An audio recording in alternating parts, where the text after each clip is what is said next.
मैं डॉक्टर उषा तिवारी, शासकीय ई राघवेंद्र राव स्नातकोत्तर महाविद्यालय बिलासपुर।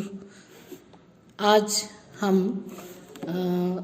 स्किल पाठ्यक्रम के अंतर्गत मानक भाषा इकाई 2 का लेक्चर तैयार किए हुए हैं, तो उसके बारे में मैं बताना चाहूँगी। मानक भाषा जो चतुर्थ सेमेस्टर इकाई 4 में भी ये टॉपिक पाठ्य सामग्री है और स्किल बेस्ड में इकाई 2 में है। तो हम आज बात करेंगे मानक हिंदी भाषा की। तो मानक का अर्थ होता है एक निश्चित पैमाने के अनुसार गठित। मानक भाषा ऐसी भाषा जो एक निश्चित पैमाने के अनुसार लिखी या बोली जाती है। मानक भाषा व्याकरण के अनुसार ही लिखी और बोली जाती है, अर्थात मानक भाषा का पैमाना उसका व्याकरण है। जब हम किसी अपरिचित व्यक्ति से मिलते हैं तो उससे मानक भाषा में ही बातचीत करते हैं। जब हम कक्षा में किसी प्रश्न का उत्तर देते हैं तो हम मानक भाषा का ही प्रयोग करते हैं। हम पत्र व्यवहार में मानक भाषा ही लिखते हैं। समाचार पत्रों में जो भाषा लिखी जाती है वह भी मानक ही होती है। आकाशवाणी और दूरदर्शन के समाचार मानक भाषा में ही प्रसारित किए जाते हैं। हमारे प्रशासन के सारे कामकाज मानक भाषा में संपन्न होते हैं।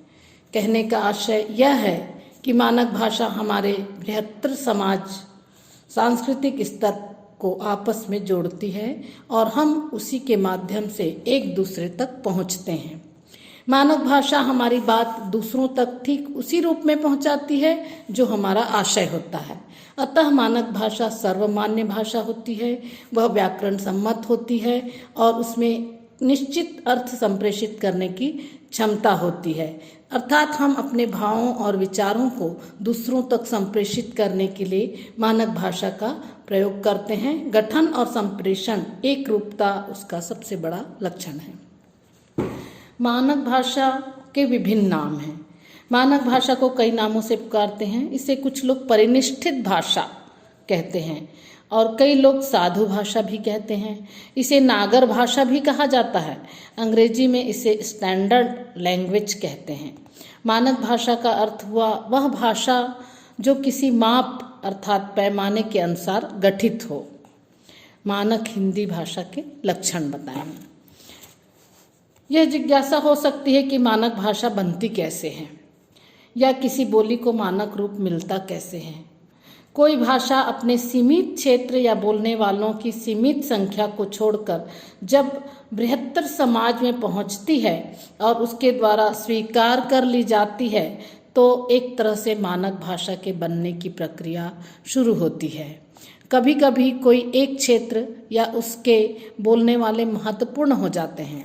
हमारी आदत होती है कि महत्वपूर्ण क्षेत्रों में जैसा होता है या महत्वपूर्ण व्यक्ति जैसा करते हैं उसका अनुसरण करना। दिल्ली में जैसा होता है सारे देश में वैसा ही होने लगता है, या कोई बड़ा नेता, कोई बड़ा साहित्यकार, कोई बड़ा अभिनेता जैसा बोलता है हम वैसा ही बोलने लगते हैं। इसी तरह किसी एक क्षेत्र अथवा समुदाय की बोली जब अपने क्षेत्र से बाहर पहुंचती है तो कई बार यह बाहर पहुंचने वाली बोली दूसरे क्षेत्रों में भी स्वीकार कर ली जाती है। यह भाषा का रूप सांस्कृतिक मूल्यों का प्रतीक बन जाता है।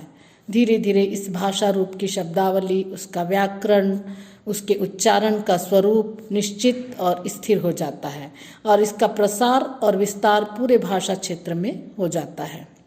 हम अपने जीवन के हर क्षेत्र में तब उसी भाषा का व्यवहार करते हैं जो मानक होती है।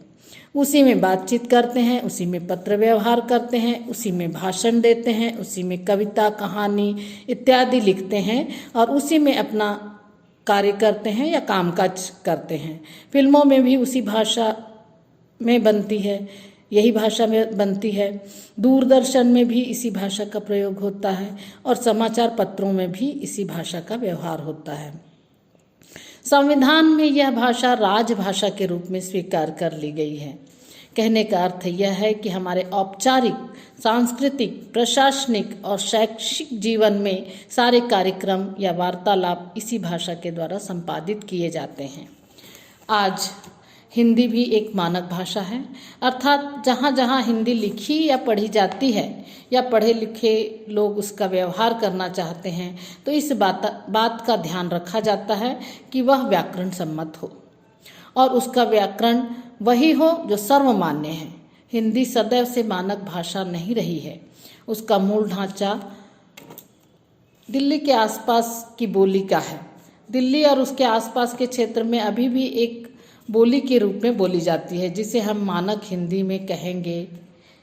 एक राजा था, उसकी 2 रानियां थी। उसी को दिल्ली में आसपास के गांवों में कहा जाता है। एक बस्सा था, उसके 2 रानियां थी।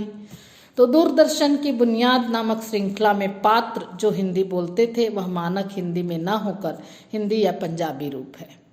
हिंदी अपने मूल स्थान अर्थात दिल्ली से बाहर निकली और पहले सारे हिंदी क्षेत्र में फैली, फिर सारे भारत में उसका प्रचार और प्रसार हुआ।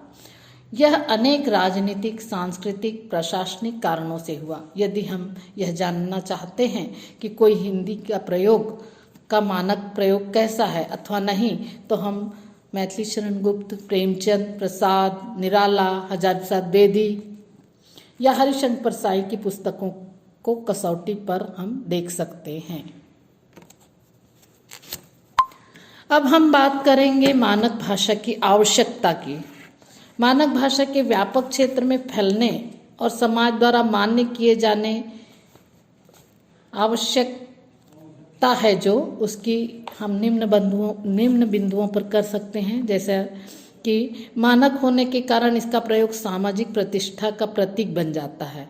इस कारण सभी लोग मानक भाषा सीखने का प्रयास करते हैं। दूसरा, जब हम अपने क्षेत्र से बाहर जाते हैं या हम अपनी बोली ना बोलने वालों में बातचीत करना चाहते हैं, तो मानक भाषा ही हमारे काम आती है। मानक भाषा के माध्यम से पूरे क्षेत्र के शिष्ट एवं शिक्षित जन समुदाय में संपर्क स्थापित करना संभव होता है। तीसरा, मानक भाषा सारे क्षेत्र को एकता के सूत्र में बांधती है। मानक भाषा के कारण ही श्रेष्ठ और आधुनिक शिक्षा का लाभ हम उठा सकते हैं। चौथा, मानक भाषा के कारण जन संचार माध्यमों का हमें पूरा लाभ मिलता है। आकाशवाणी द्वारा क्षेत्रीय बोलियों में जो कार्यक्रम प्रसारित होते हैं उनका लाभ बहुत थोड़े से लोग उठाते हैं, जबकि मानक भाषा में प्रसारित कार्यक्रमों का लाभ अधिक लोग करते हैं। नेक्स्ट है, मानक भाषा के प्रयोग से देश में शासन तंत्र सुचारू रीति से चलता है। अच्छे अधिकारियों की आवश्यकता पड़ने पर दूर दूर के क्षेत्रों में भेजा जा सकता है। मानक भाषा में श्रेष्ठ साहित्यिक कृतियां संभव होती हैं। उसके पाठकों की संख्या भी बहुत होती है। मानक भाषा से विज्ञान और तकनीकी का लाभ व्यापक समुदाय को मिलता है। मानक भाषा के बिना विज्ञान और तकनीकी का ज्ञान संभव ही नहीं है। इसलिए विज्ञान की शब्दावली और उसके संकेत सर्वत्र मानक ही होते हैं। मानक भाषा में पारस्परिक बोधगम्यता संभव है। मानक भाषा प्रारंभ में तो किसी बोली पर आधारित होती है, किंतु कालांतर में उसका स्वरूप अपने मूल आधार से पर्याप्त भिन्न हो जाता है।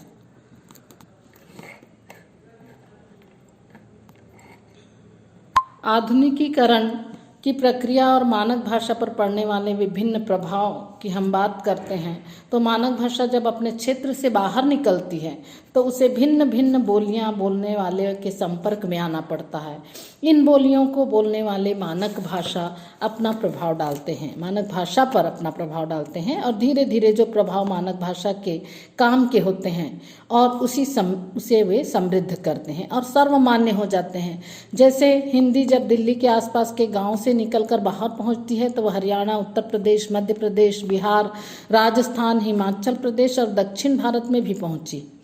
अब तो वह फिजी, मॉरिशस आदि बाहर के देशों में भी बोली जाती है। यह स्वाभाविक ही हिंदी इन सारी बोलियों में कुछ प्रभाव ग्रहण करती है और अपने को अधिक संपन्न बनाती है। इस प्रकार अन्य संस्कृति क्षेत्रों का प्रभाव भी मानक भाषा पर पड़ता है। इनमें सबसे ज़्यादा प्रभाव पड़ता है आधुनिकीकरण की प्रक्रिया का। जब हिंदी पर मध्यकाल में फारसी का प्रभाव पड़ा तब वह अपने युग के अनुरूप आधुनिक बनने की प्रक्रिया से गुजर रही थी। उसमें कई ध्वनियाँ आई, नए शब्द आए और नए मुहावरे प्रचलित हुए। अंग्रेजी के संपर्क में आने के बाद हिंदी के आधुनिक बनने की प्रक्रिया ज़्यादा तेज हो गई। अंग्रेज अपने साथ नई सभ्यता लाए थे, नए विचार लाए थे, नई संस्थाएं लाए थे, नए कानून लाए थे और प्रशासन का नया तंत्र लाए थे। परिणाम स्वरूप अंग्रेजों के संपर्क में रहकर हिंदी बहुत आधुनिक बनी। आधुनिकीकरण की यह प्रक्रिया भारत के स्वतंत्र होने के बाद भी चलती रही, किंतु यह आधुनिकता नए प्रकार की थी। हिंदी को राजभाषा घोषित किया गया और उसे राजकाज बनाने के लिए अपने आप को सभी प्रकार से समर्थ बनाने की कोशिश करनी पड़ी। लोकतंत्र के कारण हमारे देश का पूरा प्रशासनिक तंत्र ही बदल गया। चुनावों, विधानसभाओं, लोकसभा, जनसंचार, नई शिक्षा आदि के कारण हिंदी बहुत संपन्न हुई। इसी के साथ वह विज्ञान के नए उपकरणों और नए तकनीकों के संपर्क में भी आई। आकाशवाणी, दूरदर्शन का प्रभाव पड़ा। पहले जो हिंदी ज़्यादा पढ़ी जाती थी वह अब ज़्यादा सुनी जाने लगी। सुनी हुई भाषा का प्रभाव पढ़ी हुई भाषा से अधिक होता है। हिंदी दूरदर्शन के कारण बहुत दूर दूर तक पहुंच रही है और दूरदर्शन का प्रभाव उसके मानक रूप पर भी पड़ रहा है। हिंदी की शिक्षा आज अब दूर दराज के गांव तक फैल गई है। हिंदी के समाचार पत्र भी अब आम आदमी को सुलभ हो गए हैं। पुस्तकों के सस्ते और जेबी संस्करणों के कारण हिंदी का मानक साहित्य अब गाड़ी में यात्रा करते हुए व्यक्ति, होटल में चाय पीते हुए ग्राहक और खेतों में काम करते हुए किसानों को भी सुलभ है। हिंदी क्षेत्र का कोई गांव ऐसा न होगा जहां 2-4 हिंदी माध्यम से शिक्षित उपायधारी न हो। इस सब का प्रभाव हिंदी को मानक रूप प्रदान करने में सहायक हुआ है। धन्यवाद। आज हमने मानक हिंदी का स्वरूप, उसकी विशेषताएं और आधुनिकीकरण की प्रक्रिया पर ये टॉपिक क्लोज किया।